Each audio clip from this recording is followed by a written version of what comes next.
हो सकता है आपने खबर सुन ली हो, लेकिन इसके पीछे जो एक कॉन्स्पिरेसी थ्योरी है वो अब तक आप तक शायद ना पहुंची हो। अमेरिकन सेनेटर है लिंडसे ग्राहम, इनका अचानक इंतकाल हो जाता है। तस्वीर आपके सामने आ चुकी है, बहुत से लोग इनको जानते होंगे। इजराइल नवाज, इससे बड़ा इजराइल नवाज शख्स मैंने जिंदगी में नहीं देखा। साउथ कैरोलिना के रिपब्लिकन सेनेटर हैं, ट्रंप के बहुत करीबी हामी हैं और ईरान के इतने खिलाफ हैं कि पूछिए मत दोस्तों। और पहले आपको मैं हकीकत बताता हूं। मेडिकल रिपोर्ट्स के मुताबिक ग्रैहम की जो मौत है वो ऑर्टिक डायसेक्शन की वजह से हुई है। ये होता क्या है?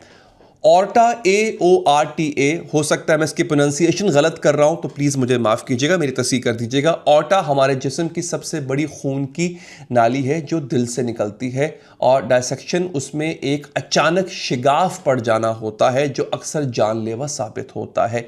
ये एक मेडिकल वजह है, एक तिब्बी मौत की वजह बताई गई। लेकिन जैसे ही ये खबर आती है, एक कॉन्स्पिरेसी थ्योरी सामने आ जाती है दोस्तों। अब ये बड़ी इंटरेस्टिंग होने जा रही है। रशियन फिलोसोफर और जियोपॉलिटिकल एनालिस्ट हैं अलेक्जेंडर ड्यूगिन। तो नाज़रीन, अच्छा याद रहे कि ये एक दावा है, महज एक दावा, कोई सबूत इसका फिलहाल नहीं है और मेडिकल रिपोर्ट इसके बरक्स है। तो मैं ये सिर्फ इसलिए बता रहा हूं कि ये बहुत फैलाया जा रहा है और आपके इल्म में होना चाहिए। ड्यूगिन कहते हैं ग्रैहम की अचानक मौत ट्रंप के लिए एक स्याह निशान हो सकती है, एक ब्लैक सिंबल।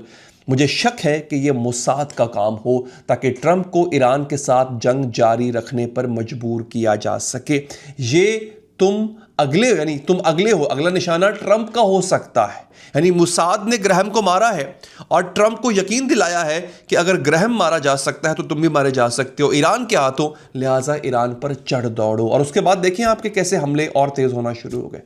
अब ड्यूगिन की दलील यह है कि ग्रैहम ट्रंप का साया था, उसका सबसे करीबी साथी, और उसकी मौत ट्रंप के लिए एक पैगाम हो सकती है। अब मैं यहां पर दो चीजें साफ कर दूं।